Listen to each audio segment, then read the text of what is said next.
Hello दोस्तों, शनि ग्रह के एक चंद्रमा इंसेलेडस पर नासा सांप छोड़ने जा रहा है। जी नहीं दोस्तों, नासा ने सपेरों का काम करना शुरू नहीं किया है, बल्कि ये सांप रोबोटिक हैं और इन सांपों का मकसद ये है कि वो इस चांद के स्ट्रक्चर को, इसकी सरफेस को बड़े अच्छे तरीके से स्टडी कर सके और वहाँ पर जीवन की तलाश कर सके। दोस्तों, इंसेलेडस के बारे में पहले से ही बहुत से सवाल वैज्ञानिकों को परेशान करते आ रहे हैं, जिसमें से एक सवाल हमेशा से रहा है कि ये चांद इतना रोशन क्यों है। दोस्तों, इस वक्त जब मैं ये वीडियो बना रहा हूँ, नासा की वेबसाइट के मुताबिक सैटर्न के पास कुल 124 चांद हैं, जिनमें से कुछ चांद बड़े हैं जिन्हें सैटेलाइट मून्स कहा जाता है और कुछ बहुत छोटे चांद हैं। दोस्तों, जो बड़ी नेचुरल सैटेलाइट हैं, वैसे नेचुरल सैटेलाइट तो सभी को कहा जाता है। जो बड़ी सैटेलाइट हैं, उनमें टाइटन और इंसेलेडस जैसे मून्स नजर आते हैं। जो सबसे बड़ा चांद सैटर्न के चारों तरफ चक्कर लगाता है, वो है टाइटन। हालांकि इंसेलेडस अपेक्षाकृत छोटा चांद है, लेकिन इंसेलेडस की ब्राइटनेस की वजह से वैज्ञानिकों को इस चांद में बहुत ही ज्यादा दिलचस्पी थी कि आखिर ये इतना ब्राइट क्यों है। ये दिलचस्पी उस वक्त और बढ़ गई जब कैसिनी मिशन ने सैटर्न का रुख किया। उसने इस चांद की सरफेस को बड़े अच्छे तरीके से स्टडी किया और बताया कि इस चांद पर बर्फ की एक चादर है। जो इसका क्रस्ट है, वो मिट्टी या पत्थर का नहीं, बल्कि बर्फ यानी स्नो का बना हुआ है और उसके नीचे समंदर है, वो भी नमकीन पानी का समंदर। यानी यहाँ पर आपको मिनरल्स मिल सकते हैं। पानी सुराखों से होता हुआ बाहर की तरफ निकलता है, जो वाटर जेट्स बनाता है। ये वाटर जेट्स इस चांद की सरफेस से शुरू होते हैं और स्पेस तक देखे जा सकते हैं। दूर से अगर इन वाटर जेट्स को देखा जाए तो आपको ऐसा लगेगा जैसे बहुत ही ज्यादा रोशनी फूट रही है। इसी वजह से हमें इंसेलेडस के चारों तरफ रोशनी का एक घेरा नजर आता है। वाटर रॉक इरेक्शन की वजह से ये जेट बनते हैं, जो अंतरिक्ष से साफ देखे जा सकते हैं। अगर हम इस चांद की बर्फीली सतह के नीचे समंदर की तरफ जाएं, तो इसकी समंदर की सतह पर हाइड्रोथर्मल वेंट मौजूद हैं, जैसे कि धरती पर पाए जाते हैं। यहाँ पर कार्बन, हाइड्रोजन, नाइट्रोजन, ऑक्सीजन और सल्फर भी मौजूद हैं। इसका मतलब ये है कि वो तमाम चीजें जो जीवन के लिए जरूरी हैं, वो आपको यहाँ पर इस चांद पर नजर आती हैं। दोस्तों, नासा साल 2019 से एक ऐसे रोबोटिक सांप पर काम कर रहा है जो इंसेलेडस की बर्फीली सतह के अंदर मौजूद जाकर वहाँ पर जीवन की तलाश कर सके, क्योंकि अगर वहाँ पर पानी मौजूद है और वहाँ पर ऐसे कंपोनेंट मौजूद हैं जो धरती से मिलते जुलते हैं, तो वहाँ पर जीवन के निशान भी जरूर होने चाहिए। इसी को जांचने के लिए नासा ऐसे रोबोट पर काम कर रहा है जो इसकी बर्फीली सतह पर कहीं पर भी जाने में सक्षम हो सके और यहाँ तक कि इसकी बर्फीली सतह के नीचे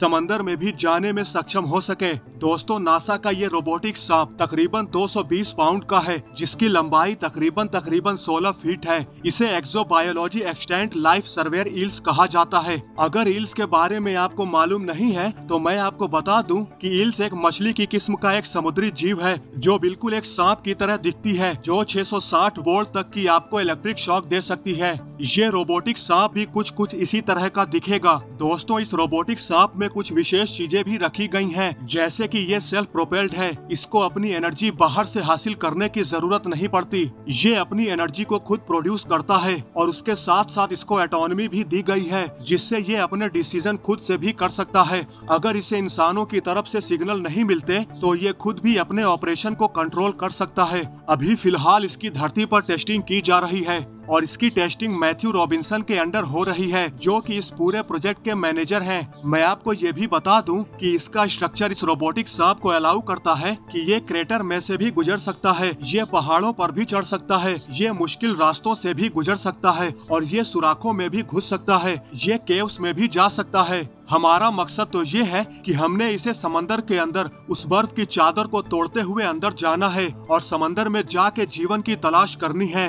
दोस्तों, पहली बार इसे साल 2019 में बनाया गया और इसके बाद उसे टेस्ट किया गया। हर टेस्टिंग के बाद इसके डिजाइन को इम्प्रूव किया जाता है ताकि ये पहले से बेहतर हो सके। दोस्तों, इसे टेस्ट किया जाता है एक लैब में जिसे मार्स यार्ड कहा जाता है। इस लैब में बहुत से रोवर जिसे हम चांद पर या मार्स पर भेज चुके हैं, उन्हें भी यहाँ पहले टेस्ट किया जा चुका है। ये लैब तकरीबन आधे एकड़ पर बनी हुई है और इसकी जो सतह है वो बिल्कुल मार्स की सरफेस की तरह उबड़ खाबड़, बिल्कुल ही आड़ी टेढ़ी है। इसकी सॉइल को भी चेंज किया गया है। इसकी सॉइल को बिल्कुल विभिन्न बनाया गया है ताकि हम मार्स पर और चांद पर किसी भी रोवर को जाने के लिए तैयार कर सकें। दोस्तों, इस इलाके में 7 अलग अलग तरह की स्लोप्स रखी गई हैं। स्लोप्स की डिग्रीज, एलिवेशन यानी ऊंचाई या इंक्लिनेशन यानी झुकाव बिल्कुल डिफरेंट है, ताकि उनके ऊपर रोवर को चढ़ाया जा सके। उनके ऊपर अलग अलग तरह के रोबोट को चेक किया जा सके कि वो नीचे की तरफ तो नहीं आते और वो किस तरीके से इस स्लोप्स को चढ़ते हैं। दोस्तों, मैं आपको यहाँ पर कुछ लोगों को दिखा रहा हूँ जो कि इस रोबोटिक सांप को उठाए हुए हैं। आप देख सकते हैं कि ये रोबोट 16 फीट लंबा है।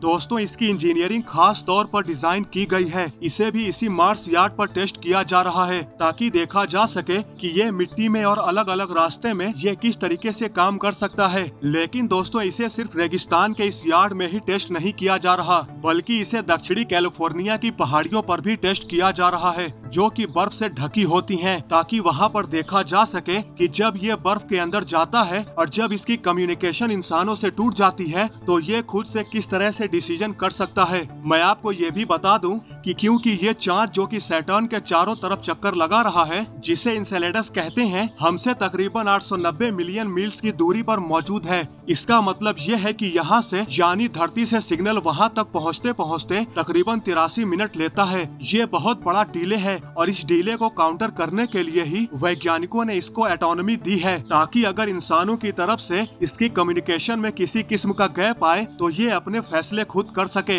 इस रोबोट पर बहुत से इंस्ट्रूमेंट भी लगाए गए हैं। मैं आपको कुछ इंस्ट्रूमेंट के बारे में इस वीडियो में बताने जा रहा हूँ। दोस्तों, इस पर आपको स्टीरियो कैमरास नजर आएंगे, लाइडार नजर आएंगे, जो कि रडार की ही एक किस्म है और इनका काम ये है कि इन्होंने इंसेलेडस के बर्फीले इलाके का 3D मैप बनाना है। तो सबसे पहले इसने जब ट्रेवल करना है तो इसने जो इसके सामने सरफेस है उसका 3D मैप बनाते रहना है और देखते रहना है कि किस किस्म का स्लोप आ रहा है और इसने ऊपर जाना है या नीचे की तरफ आना है या किस किस्म के रास्ते को उसने फॉलो करना है। उसने रिस्क असेसमेंट भी करनी है और देखना है कि कौन कौन से रिस्क इसके सामने मौजूद हैं। इस रोबोट की खास बात यह है कि इसकी इंजीनियरिंग बहुत ही दिलचस्प है, क्योंकि पहले कभी भी हमने बगैर पहियों के रोबोट किसी भी प्लेनेट पर नहीं भेजे हैं। ये पहला रोबोट होगा जिसमें पहिए मौजूद नहीं होंगे, इसलिए इसकी इंजीनियरिंग बहुत ही डिफरेंट है। और उसके साथ साथ ये पहला रोबोट होगा जो सरफेस पे भी जा सकेगा और सरफेस के नीचे भी ट्रेवल कर सकेगा। हालांकि दोस्तों, अभी इस प्रोजेक्ट की लॉन्च डेट अनाउंस नहीं की गई है,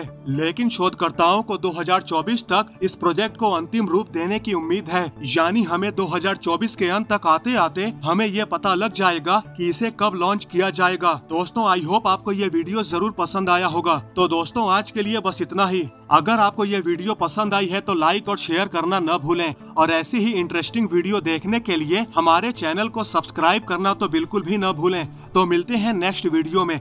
जय हिंद।